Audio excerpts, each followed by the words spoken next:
Stop blaming dinner. Sleep debt and visceral fat are tied together in a way most food plans never measure.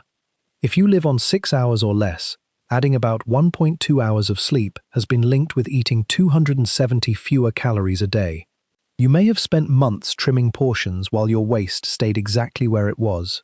That is not a motivation problem. It is a window problem. Food still matters, and a good dinner is not the enemy. But the hours available for sleep may be costing you what that careful dinner was meant to produce. Picture a small paper ticket beside your bed. A time is stamped across the top. Every late task clips another piece from one end. Your morning wake time clips the other. Once morning arrives, the ticket is spent, regardless of what you plan to do. Before this video ends, I will give you the full 4-part rest sequence, with the exact sleep ranges and the exact evidence behind them. The private symptom is familiar. Your food looks sensible. Your activity has not collapsed. Yet the firm weight around your middle seems less willing to move. Visceral fat is the fat stored deeper around the organs, rather than the softer layer just under the skin. You cannot identify it by touch. That makes the problem easy to misread. Most people close the useful window before they even know it opened. That invisible mechanism has a plain name: sleep opportunity. It is the time your schedule gives your body a real chance to sleep. It is not the same as time spent scrolling in bed. It is not a heroic promise to sleep perfectly. The opportunity has a hard deadline because your wake time eventually arrives. 4 everyday mistakes can shrink it or hide what it is doing. The most praised mistake comes first. This distinction protects you from a common mental trap. If sleep itself feels outside your control, you may decide there is nothing useful to change. Opportunity is more concrete. It asks how much room the night contains before morning takes that room away. Mistake 1 is the nutrition tunnel. You notice belly fat, so you change only food. Improving food quality is a good move. Keep it. But a controlled human experiment found that shortening sleep without prescribing a new diet pushed people to eat more. Sleep was not background noise in that room. It changed the result while food remained freely available. The experiment was a 21-day inpatient crossover trial with 12 healthy adults. For 14 nights, the short sleep condition allowed a 4-hour sleep opportunity. The control condition allowed 9 hours. During restriction, participants ate significantly more calories while energy expenditure stayed unchanged.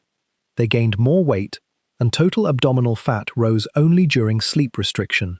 Both visceral and subcutaneous abdominal fat increased significantly. That trial deserves a safety rail. It was small.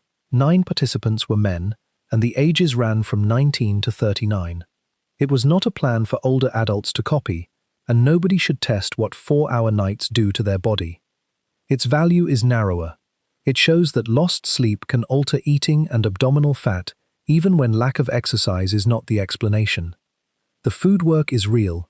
The missing lever is sleep. Mistake 2 is the exercise offset. You assume an extra walk can erase a short night. Walking is valuable, so this is not an argument against moving.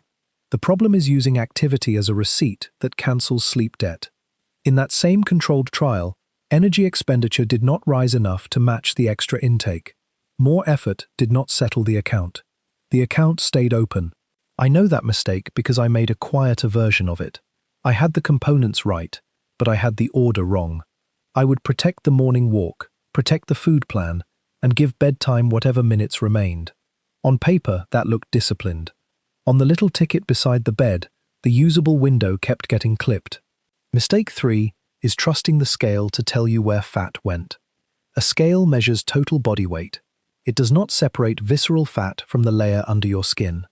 In the sleep restriction trial, investigators measured abdominal fat depots, meaning the distinct places where fat was stored. That is why the result matters. The change was not merely a vague complaint about feeling heavier, the deeper depot moved. Mistake 4 is turning a useful range into a contest. If 7 hours sounds helpful, 9 must be heroic. That conclusion does not follow from the evidence. A national sample of 5,151 adults found that the link between longer sleep and lower visceral fat leveled off at 8 hours or more. A separate 6-year study found that long sleepers did not have the lowest gain. More is not an endless ladder. Those are the 4 interceptors: the nutrition tunnel, the exercise offset, the scale blind spot, and the more is better contest. None makes you foolish. Each starts with a reasonable idea. Each becomes costly only when it hides the nightly window. You are not missing discipline. You are measuring the wrong account. The real spine is the sleep window, not the willpower. Notice what this list does not ask you to abandon. It does not take away nutritious food. It does not cancel movement. It does not ask you to distrust every scale reading. It gives each tool a boundary, so one visible habit does not hide an invisible shortage. Now the evidence mix, because honesty matters here. Some of what follows comes from randomized human experiments. Some comes from people tracked over years, a genetics-based analysis, and a review of a body mechanism. These sources do not carry equal weight. They point in a similar direction, but they do not prove that every older adult will lose visceral fat by sleeping longer. That last sentence is especially important for this channel. Several direct studies enrolled adults well under 60. One 5-year cohort included older adults and found the sleep-to-fat link only among participants younger than 40. So this video is not selling a guaranteed fat loss treatment for later life. It is showing why a consistently short sleep window deserves a place in the conversation with your doctor. You deserve evidence that admits where it ends. A younger trial can reveal a mechanism without predicting your exact response. An older cohort can fail to find a link without proving sleep is irrelevant to every older person. The honest position sits between those two overclaims. The clock begins before sleep itself. Your schedule offers a window, and your choices decide how much remains available. The useful target in one real-world trial was an 8.5-hour bedtime opportunity. People did not gain 8.5 hours of actual sleep. They gained about 1.2 hours. That difference between opportunity and sleep is the first number to hold. Why focus on visceral fat rather than weight alone? Because studies here used tools that could see location. One used computed tomography, often called CT, to measure visceral fat area. Another used DXA, a scan that separates kinds of body tissue, to estimate visceral fat mass. Location matters because the title is about a specific depot. A bathroom scale cannot show that distinction. There is also a possible hormonal bridge. A 2012 mechanistic review reported that poor sleep raises cortisol activity inside fat tissue itself. Cortisol is a hormone involved in the stress response. That does not prove a longer night melts fat. It gives the observed link a biological route worth taking seriously. The ticket is not magic. It may change conditions inside the depot. Think of this mechanism as a connecting hallway, not a verdict. One door is poor sleep. The other is activity within fat tissue. The review shows a route between them. It does not tell us exactly how far any one person travels down that hallway. For years, the dominant weight model has focused on energy intake and energy expenditure. That model is useful. Energy still matters. But the sleep trials expose a missing variable, the state that changes how much energy enters, while expenditure stays much the same. The framework was incomplete for short sleepers, not dishonest. You may know the neighbor who seems to work less, yet gets more from the same plan. That difference can feel deeply unfair. Sleep does not explain every unfair result. But the controlled restriction trial showed one route to unequal outcomes. 2 conditions offered different sleep windows, and the short condition produced more eating plus more abdominal fat. Same body, different window. The paper image now gets its name. It is your sleep window ticket. The 4 letters in rest tell you how to use it. R means recognize the short window. E means expand the opportunity. S means settle into the evidence-backed range. T means track the result honestly. I delayed the letters because a protocol without the limits would sound stronger than the research allows. I am making you a clear contract. Before the final recap, you will have a floor, an ideal, and a ceiling drawn only from the studies in this episode. You will also know which parts are causal, which are observational, and which do not transfer cleanly to people over 60. The deadline is the close of this video. The ticket earns trust only when every number has a label. The floor will show the smallest useful direction supported here. The ideal will show the range or opportunity researchers actually used. The ceiling will stop a reasonable idea from becoming an unsupported promise. 3 boundaries make the protocol safer to understand. The strongest objection is simple.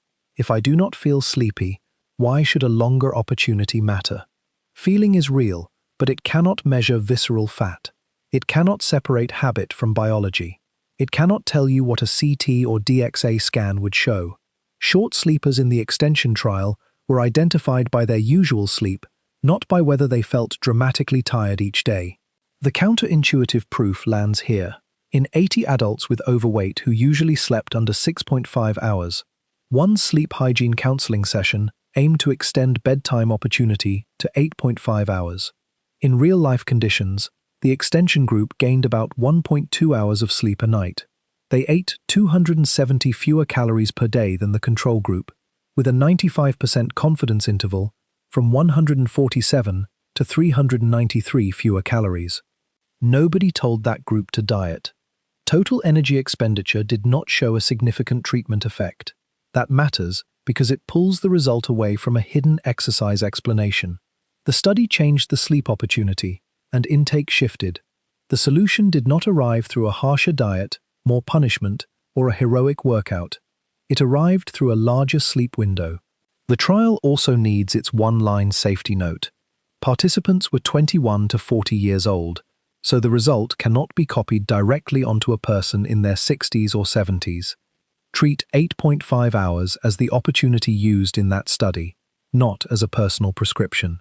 If changing sleep timing affects medication, breathing treatment, or care for a condition, it is worth asking your doctor. Let me start the clock.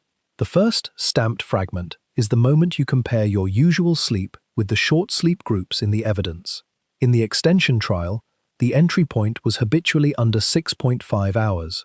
In the 6-year CT study, short sleep meant 6 hours or less. These are not labels for your character, they are research thresholds. What does that mean tomorrow? Do not begin by promising a perfect 8-hour night. Begin by recognizing whether your usual window resembles the short window that researchers studied. The mini payoff is plain. Name the shortage before you redesign the night. Recognition protects you from mistake 1, the nutrition tunnel. It adds sleep to the list of levers without removing food. You can make that comparison without declaring success or failure. The question is simply whether your pattern belongs near the short end of the evidence. If it does, you have found a variable worth discussing and protecting. If it does not, this particular lever may not explain your result. The next stamped fragment is opportunity. In the real-world trial, counseling targeted an 8.5-hour bedtime opportunity, but the achieved gain in actual sleep was about 1.2 hours. That gap is useful. It shows why time available and time asleep are not identical. Tomorrow, the practical meaning is to protect more opportunity than the sleep gain you expect. Opportunity comes first. Sleep follows if your body can use it. The mini payoff here is relief. You do not need to command your body to become unconscious on schedule. You can only stop spending the ticket before the morning deadline. The controlled study did not promise instant perfection. It changed the conditions around sleep and measured what happened.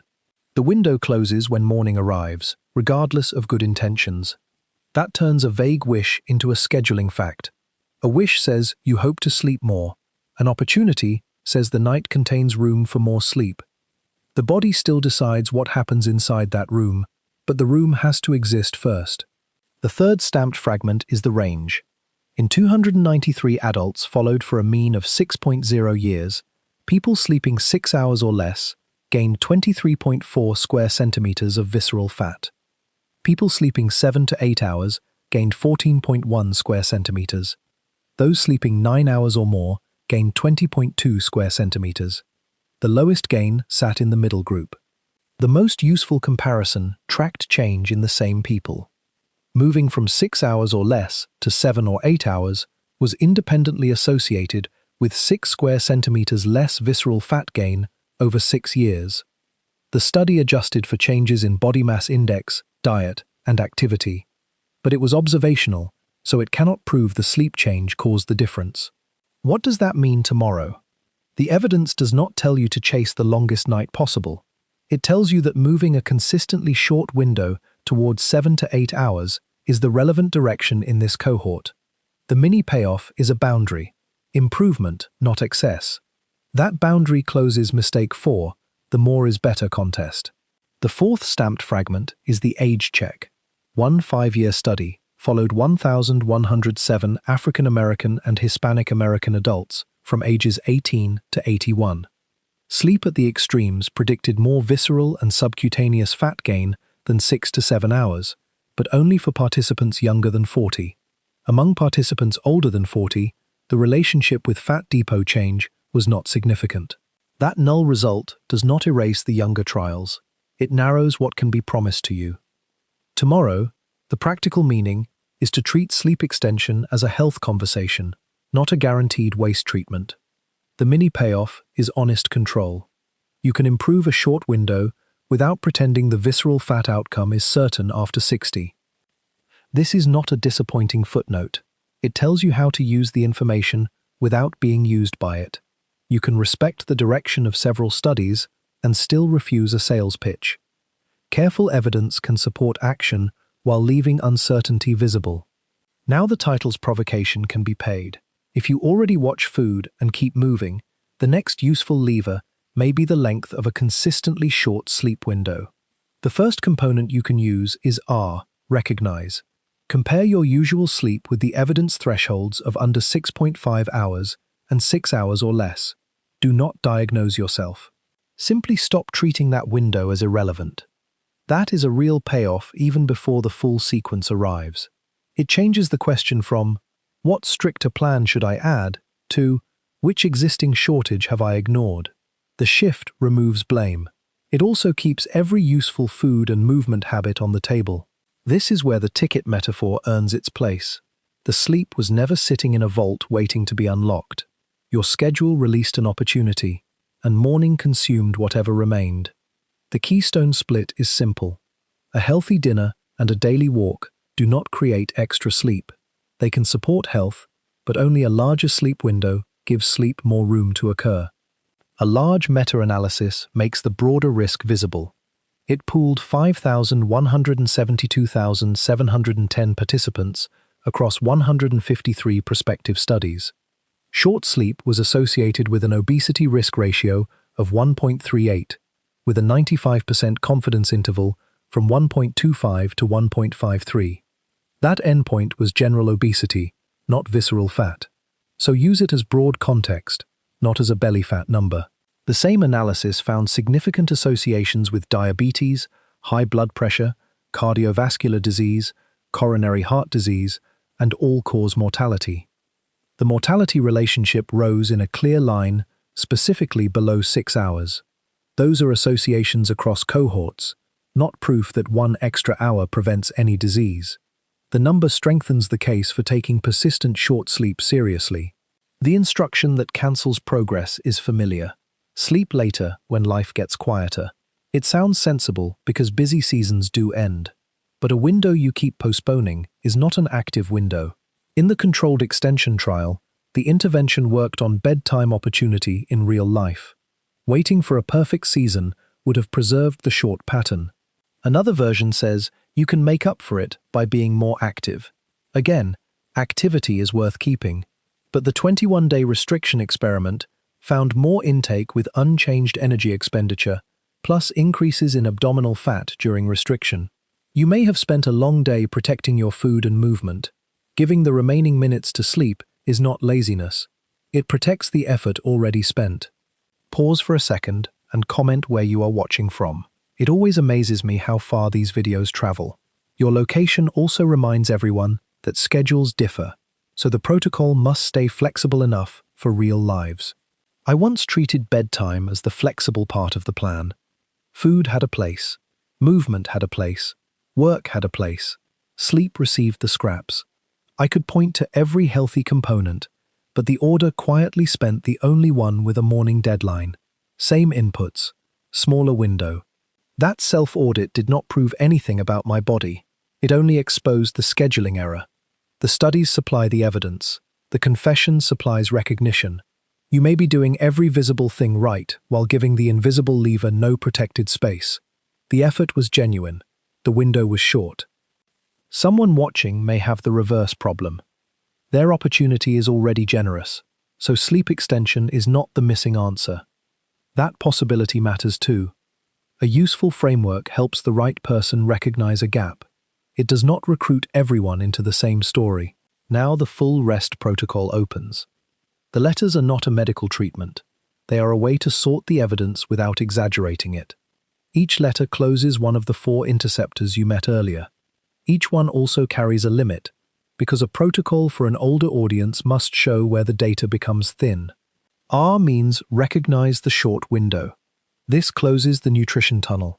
The one-line rule is to count sleep as an independent input whenever your usual night resembles 6 hours or less. You may keep the food choices that already serve you. Recognition adds a lever. It does not replace one. The flaw is awareness of a habitual window under 6.5 hours, because that was the entry point in the extension trial. The ideal direction is away from 6 hours or less, and toward the 7 to 8 hour group used in the 6-year study. The ceiling is honesty. Do not claim visceral fat loss from recognition alone, and do not call a single short night a long-term pattern. The mechanism is the account book. Food can enter the account differently when sleep is restricted. In the controlled inpatient trial, participants ate more while expenditure stayed unchanged. In the real-world extension trial, about 1.2 additional hours came with 270 fewer calories a day than control. The cost of ignoring the short window is blunt. Your food plan may be carrying a lever it cannot control. The practical move is to compare your real pattern with the study thresholds, not with a perfect sleeper online. If you already have guidance for insomnia, sleep apnea, or another condition, keep that guidance in charge. Bring the short window pattern to your clinician rather than improvising around treatment. The sequence so far is simple. Recognize before you redesign. Name it, do not blame it. Recognition also prevents false precision. 6 hours in a study is a category boundary, not a moral border. The useful insight is the direction of a repeated pattern. That keeps one unusual night from becoming a verdict and keeps a chronic shortage from disappearing inside an average. E means expand the opportunity. This closes the exercise offset. The one-line rule is to create more available time for sleep, rather than trying to compensate for lost sleep with more exertion. You may keep your walk, you may keep the movement that supports you, but movement does not add minutes to the ticket. The flaw comes from the achieved change in the human trial, about 1.2 extra hours of actual sleep. That figure describes the group result, not a quota for your body tonight. The ideal study setup targeted an 8.5-hour bedtime opportunity. The ceiling is that same 8.5-hour opportunity as evidence, not a command to force 8.5 hours of sleep. The mechanism here is room, not force. An opportunity is the container that can hold sleep. A short container cannot hold a longer night. The trial used one sleep hygiene counseling session and changed no diet instruction. Energy intake fell by 270 calories per day, more than control, while total energy expenditure showed no significant treatment effect. There is a direct safety note for this step. That trial enrolled adults aged 21 to 40. If you are over 60, its exact response is not a promise for you. Sleep problems can also sit beside medical conditions and medications. A larger opportunity is worth discussing with your doctor when your care plan could be affected.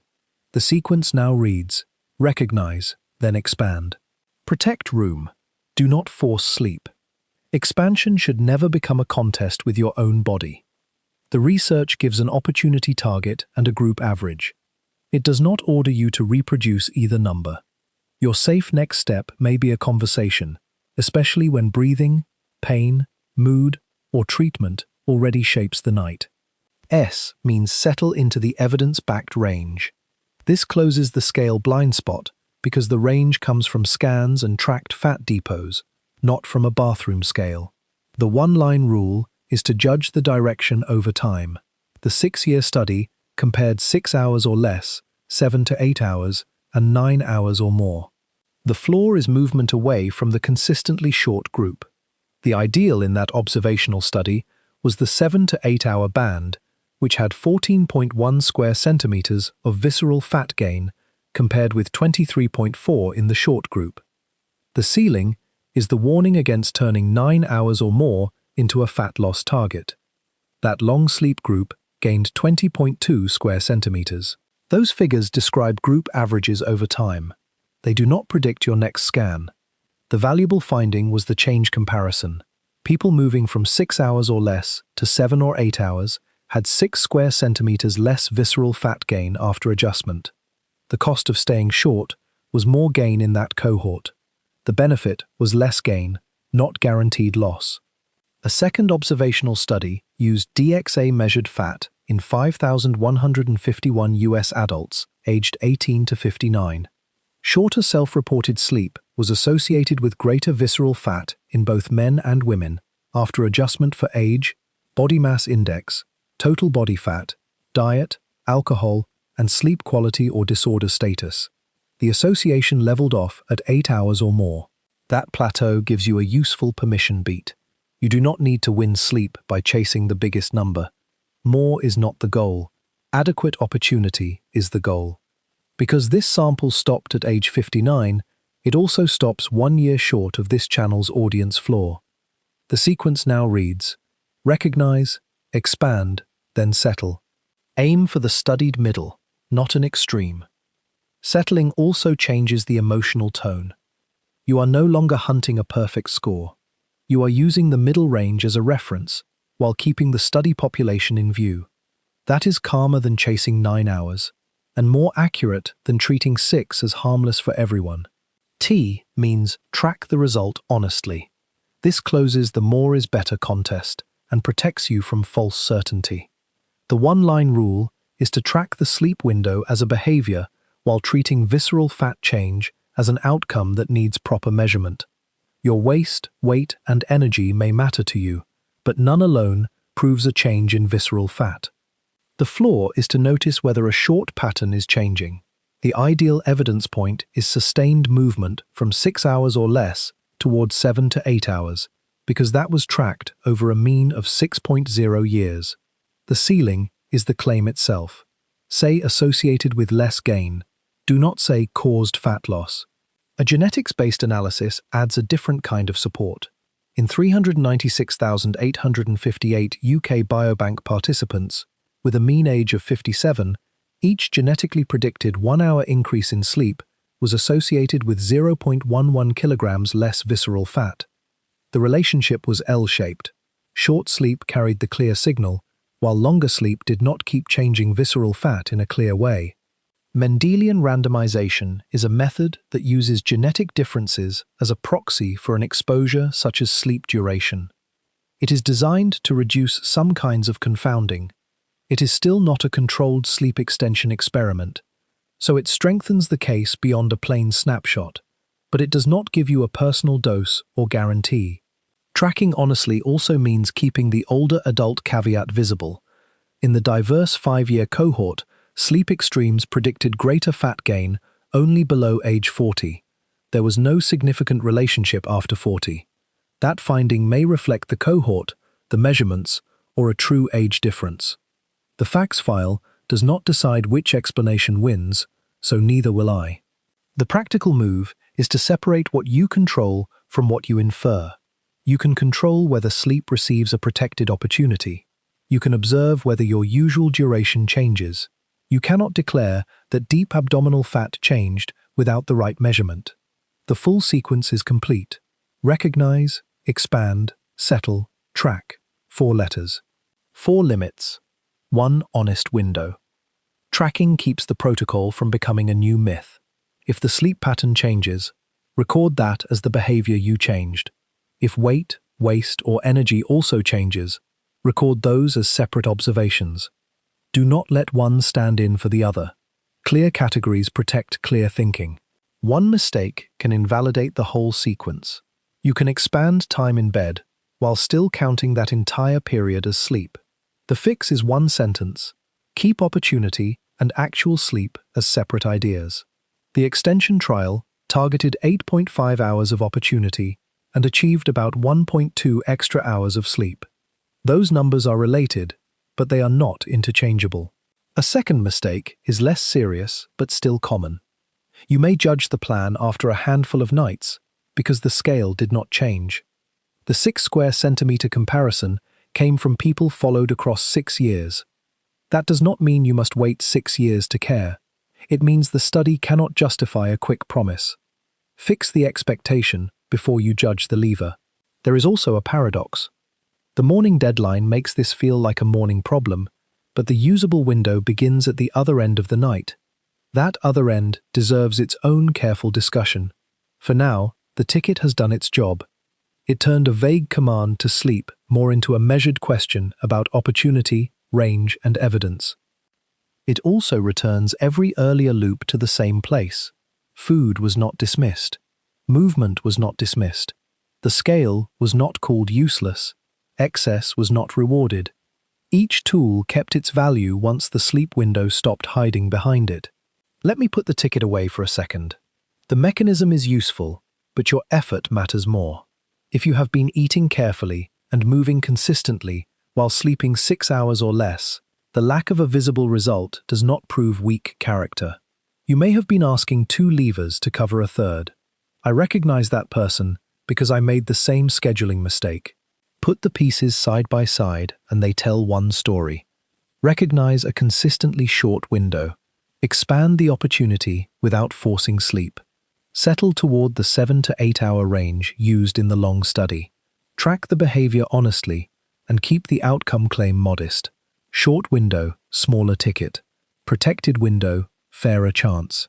The title moment is now complete. Moving from 6 hours or less towards 7 to 8 hours was associated with 6 square centimeters less visceral fat gain over 6 years. In a separate randomized trial, gaining about 1.2 hours of sleep came with 270 fewer calories a day than control. That is the case for addressing sleep debt alongside visceral fat, without pretending sleep is a cure. Every study I mentioned today is linked in the description, so you can read the research for yourself. None of this is personal medical advice. It is knowledge to bring with you into your next appointment. I will see you in the next one, where the evening end of your sleep window takes the spotlight.